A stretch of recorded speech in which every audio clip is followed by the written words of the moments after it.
Hey guys, Bearded Guitarist here. Welcome to another R&B acoustic guitar lesson.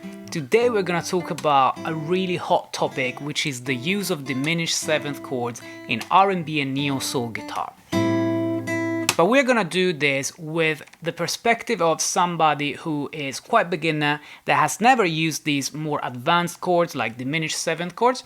So we're gonna see together how to play them, how to move them, and a really simple trick that you can start implementing today. So say that you're playing one of those classic R&B, acoustic, groovy chord progressions like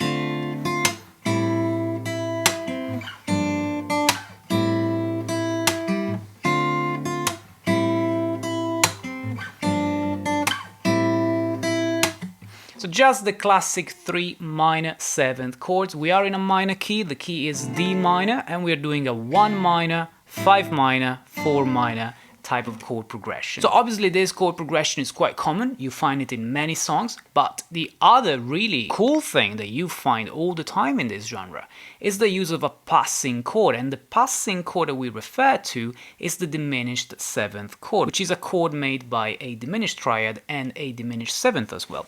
Now I want to show you how to play it as a C sharp diminished 7th, and you'll see in a minute why. So you need to position your second finger on fret 4 of the A string, third finger on fret 5 of the D string, first finger on fret 3 of the G, and then the pinky goes to fret 5 of the B. At first it's a bit uncomfortable, it should sound like this,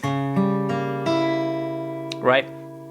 Make sure that first of all you get familiar with the muscle memory. So a first simple exercise is practice this position and remove your fingers, get back to this position and remove your fingers, and repeat that until you're comfortable playing this chord, which is beautiful. It should sound very clear, every note should sound really clear. I like to do it with my thumb here to always keep this kind of grip whenever I can, but feel free to try any other way. Now this is a C sharp diminished 7th chord, but you guys may know that diminished 7th chords can be moved by 3 half steps. That's why you see things like this all the time, and you're still playing the same chord, because if you write down the notes within the chord, it's always the same note. But what I want to show you today is how you can take any chord progression, even chord progressions that don't actually have diminished 7 chords, and introduce yourself the diminished 7th passing chord very simply.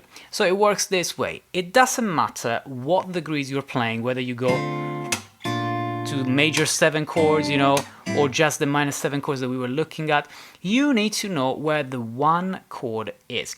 Now we are in the key of D minor in today's example, therefore the 1 chord is the D minor 7. All you have to do, guys, is go half step below the root note of the 1 chord. So once half step below D, it's obviously C sharp, and that's where you can position your diminished 7th chord, as simple as that. So you can play your chord progression that we were playing before,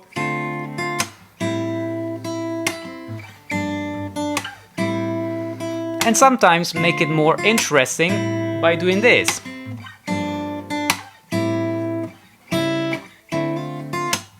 See, I just played real quick 1 beat of C sharp diminished 7th before heading back to my D minor, and it always works, and it creates this chromaticism between C sharp and D. These are the notes in the bass, right? So very simple. Now obviously, provided that you stay in time, you can play it anytime you like, which doesn't mean every time, right? I can play like this first, and then whenever I feel like, I can introduce it as a passing chord just before coming back to my D minor, right?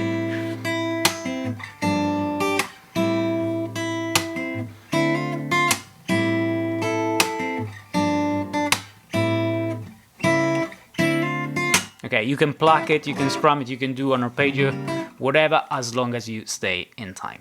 Now, because we know that these chords can be moved by 3 half steps and you're still playing the same chord, I also want to show you how, as soon as you learn the muscle memory of this chord position, which has the root on the A string, you can start introducing this chord whenever you like, but also moving it by 3 half steps and creating the first slide typical neo-soul move with these diminished 7 chords, and do something like this.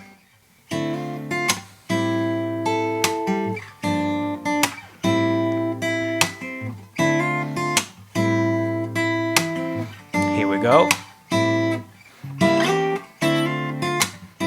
So what did I do there? I played my C sharp diminished 7th, slided by 3 half steps, so effectively now I'm playing an E diminished 7th, but it contains the same note, so it's still the same chord, and still back to my 1 chord. So the trick is the same, guys. This is my 1 chord, this is the root, half step below I find my diminished 7 chord, I move it by 3 half steps, and I'm still back to my 1 minor, okay?